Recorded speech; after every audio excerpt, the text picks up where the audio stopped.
Le 6 janvier, selon le calendrier julien, les chrétiens orthodoxes célèbrent le Saint Noël. De Bethléem à Gaza, c'est par milliers qu'ils sont descendus dans les rues.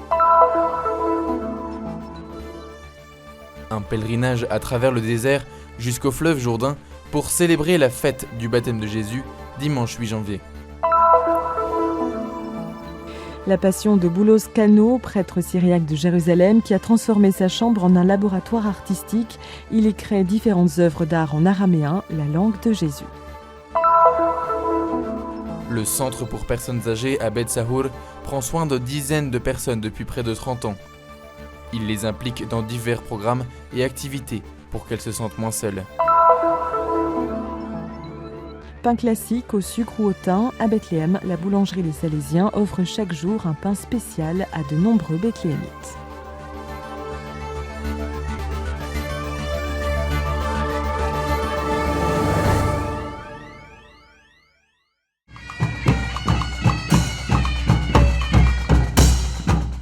Le 6 janvier 2017, les cloches de Bethléem ont sonné à toute volée et la place de la Mangeoire s'est remplie de chrétiens orthodoxes de différents rites venus de toute la Cisjordanie.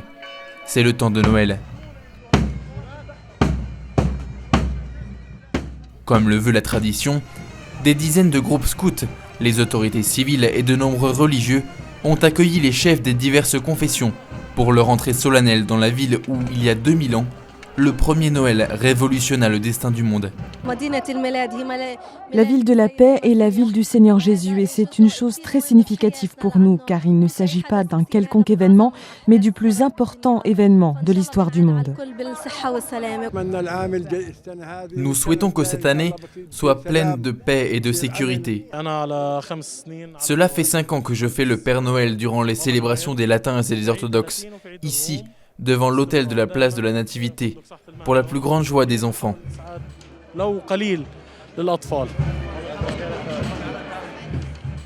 La journée a été inaugurée par le vicaire patriarcal à syriaque orthodoxe, Monseigneur Swerios Malki Mourad, suivi du vicaire de l'église copte, Amba Antonius, pour son premier Noël après sa nomination comme évêque des Coptes orthodoxes à Jérusalem et au Moyen-Orient.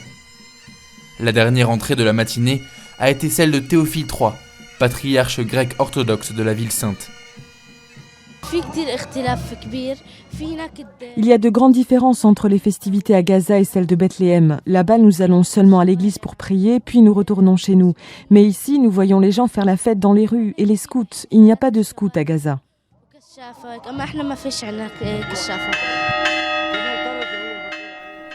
C'est en effet de façon plus modeste que, dans le même temps, d'autres chrétiens orthodoxes ont célébré le même Noël dans la bande de Gaza. Le métropolite de la communauté grecque, l'évêque Alexius, a présidé la messe dans l'église de Saint-Porphyre, dans le quartier Zetoun.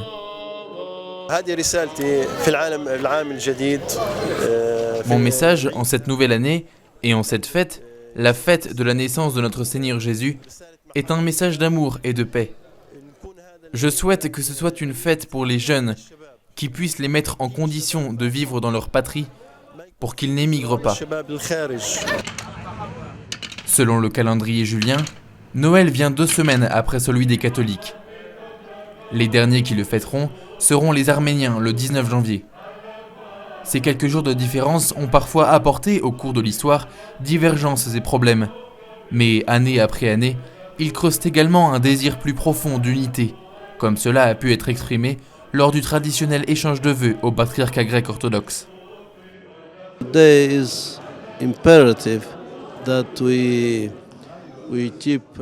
est impératif aujourd'hui de faire de notre mieux pour soutenir nos communautés chrétiennes afin qu'elles restent ici.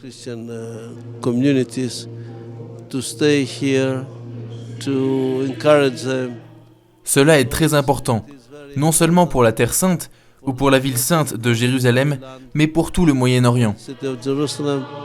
But it is important for the whole Middle East.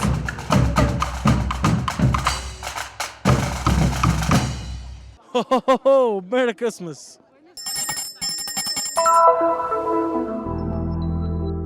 Un pèlerinage à travers le désert jusqu'au fleuve Jourdain pour célébrer la fête du baptême de Jésus, dimanche 8 janvier 2017. Le père Nerwan rappelle que le lieu du baptême de Jésus est sous juridiction du gouvernement israélien et qu'il était possible d'y accéder une fois par an avec un permis spécial. Après avoir été fermé pendant plusieurs années, il a été rouvert au public en 2012. Cette terre est une terre sainte pour tous, pas seulement pour les chrétiens, mais aussi pour les musulmans, les juifs et les autres. C'est une grâce pour tous ces gens venus de Jérusalem, Bethléem, Nazareth, Ramleh et du monde entier pour participer à la célébration.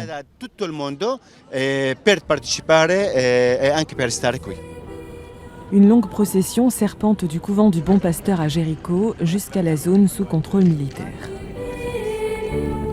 Ici, les autorités civiles et religieuses se rencontrent avec la communauté des chrétiens locaux pour continuer la procession à pied. Le parcours qui conduit au lieu du baptême est un chemin balisé avec soin car entouré de champs de mines. L'image est éloquente. Cette foule nombreuse avec le custode de Terre Sainte, le père Francesco Patton, le vicaire de la custodie, Dobromir Jastal, et le curé de Jéricho, Mario Accitti, continue à remplir la mission confiée à l'ordre franciscain il y a 8 siècles, être gardien des lieux saints. En célébrant la messe dans le lieu du baptême de Jésus, les frères maintiennent le lien entre les chrétiens locaux et les pèlerins du monde avec ce site important.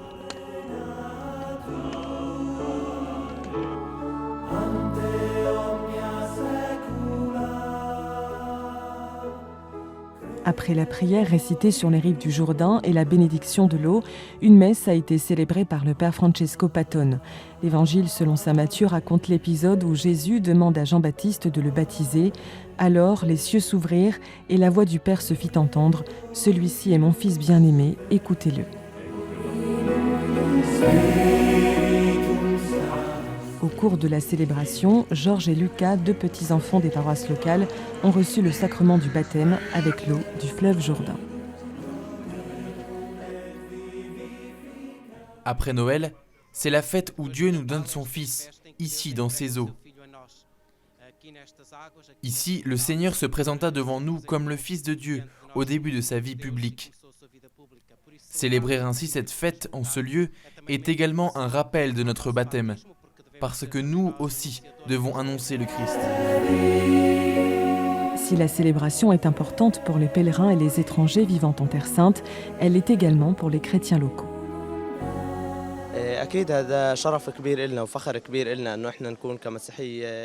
C'est un grand honneur et une grande fierté pour nous d'être chrétiens en Terre Sainte où Jésus a vécu.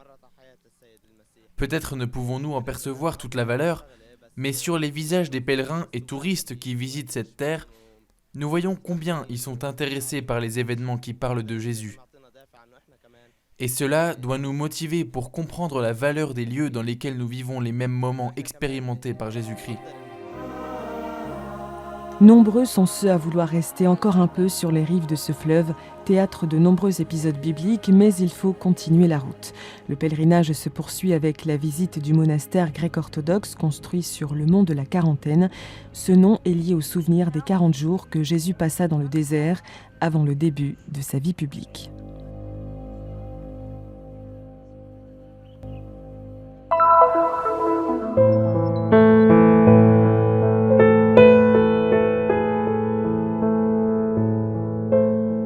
Boulos-Strano, prêtre syriaque, habite le couvent Saint-Marc à Jérusalem. C'est là qu'il a appris l'art de la calligraphie en araméen, la langue de Jésus.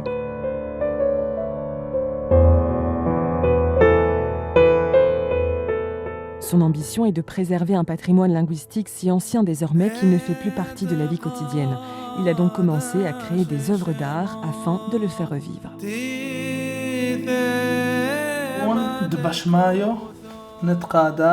شموخ تيته ملكوثو عم بخطط اللغة العربية. Dans l'Antiquité, nos pères avaient traduit les livres de l'araméen à l'arabe, puis en latin, qui plus tard arriva en Europe. Selon ses pères, l'homme qui n'a pas de tradition n'a pas non plus de futur. Pour nous, il n'en est pas ainsi. L'araméen était une langue utilisée depuis le Xe siècle avant Jésus-Christ, utilisée même dans certaines parties de l'Ancien Testament, en particulier dans le livre de Daniel et celui d'Esdras, ainsi que dans les rouleaux de la mer morte. Les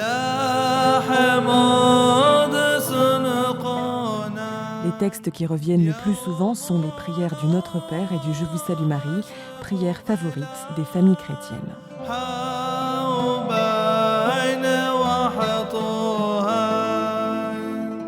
بدأت على الجلد. J'ai commencé sur de la peau d'animal, et petit à petit, je me suis mise à écrire sur une toile cirée dorée, ainsi que sur du bois d'olive, des matériaux typiques de cette terre où nous vivons. J'écris sur les peaux d'agneau qui représentent le Seigneur Jésus, qui bénit ainsi les maisons des chrétiens. Ensuite, il y a le bois d'olive, car le Seigneur Jésus a béni l'olivier, notamment dans le jardin de Gethsémani. Le Père Anneau cherche à diffuser cette langue sémitique afin que les nouvelles générations puissent la connaître, mais pas seulement. Il souhaite également la propager parmi les élèves et les professeurs d'école et d'université.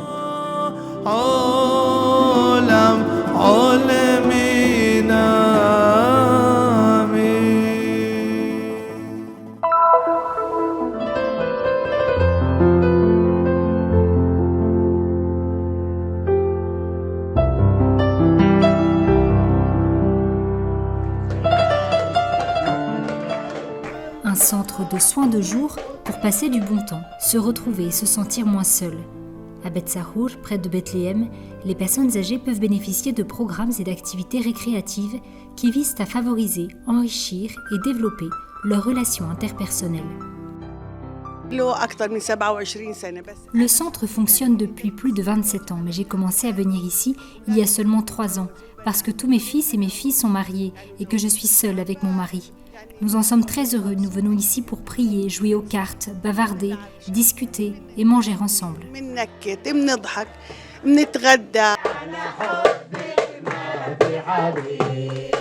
Chanter, prendre du bon temps, participer aux activités récréatives proposées. Le centre offre tout cela et bien plus encore, pour essayer de donner à ces personnes différemment jeunes un peu d'affection et beaucoup de compagnie. Je viens à ce centre depuis 6 ans. Je suis très heureux ici. Le service y est excellent et il vaut mieux venir ici que de rester seul à la maison. Je n'ai nulle part ailleurs où aller.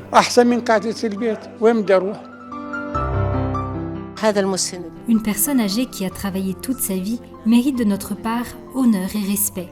Nous avons plus de 130 membres que nous essayons toujours d'aider, de faire se sentir encore capable de donner et d'être utile. Un lieu qui pose tous les jours des gestes d'amour, parce que ce sont les personnes âgées, comme nous le rappelle le pape François, qui ont la mission de témoigner des valeurs qui comptent vraiment et qui perdurent depuis toujours, parce qu'elles sont gravées dans le cœur de chaque être humain et garanties par la parole de Dieu.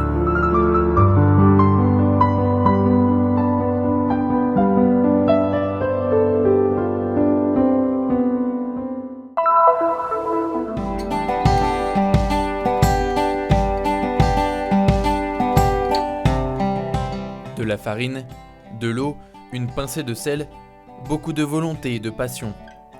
C'est un pain spécial qui est retiré du four chaque jour au cœur de la vieille ville de Bethléem.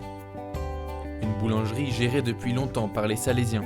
Ce four est spécial en raison de son objectif. Il a été créé il y a une centaine d'années afin de soutenir l'orphelinat fondé par le père Antonio Belloni. Les Salésiens ont ensuite pris la relève. Une nuit intense de travail donne bientôt ses fruits. Pain classique, au thym ou au sucre, aux parfums et aux formes typiques de cette terre. De nombreux Bethléemites ne manqueraient pour rien au monde ce rendez-vous, d'autant que la boulangerie n'est ouverte que durant quelques heures, au lever du jour.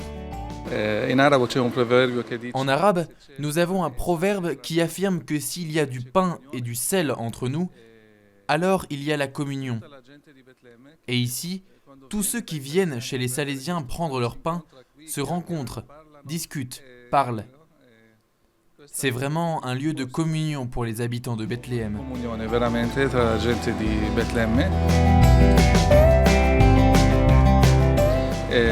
Ensuite, c'est un pain spécial. Le pain des Salésiens n'est pas celui qu'on trouve un peu partout. Et c'est ce qui le distingue. Le pain comme instrument de charité, comme soutien pour tous. Cette boulangerie donne de quoi manger à ceux qui en ont le plus besoin. Quelques 150 familles viennent y chercher gratuitement leur pain. Et plus de 100 enfants, recueillis par des institutions comme la crèche Paul VI, qui le retrouvent sur leur table. Je viens ici tous les jours. Nous sommes tous habitués à venir chez les Pères salésiens. Ils nous ont donné des bons pour prendre gratuitement du pain sorti de leur four.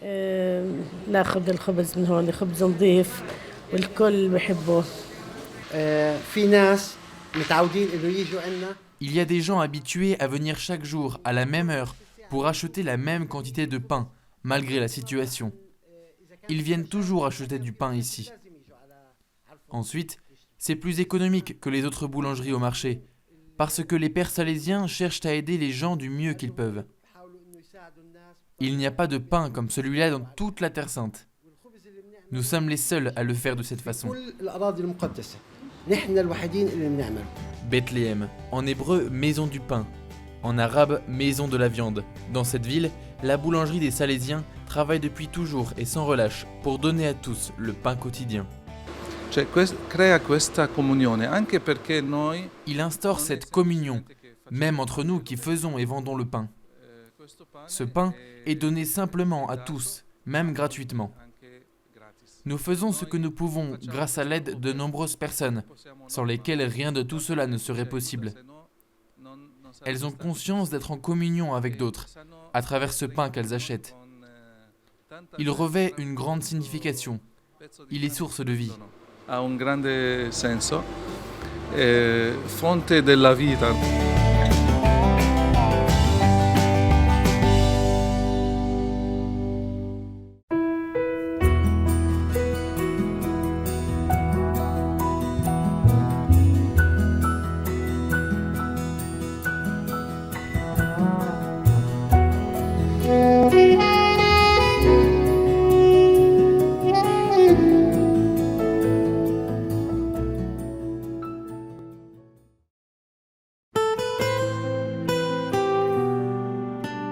La mission du Christian Media Center est d'apporter au monde le message de la Terre Sainte, la terre du 5e évangile. Diffusion, reportages, nouvelles, documentaires, actualités de l'Église et de la vie quotidienne des chrétiens de Terre Sainte. Vous pouvez nous aider dans cette mission afin que soit connu et répandu le message de la Terre Sainte. Aidez-nous. Visitez notre site web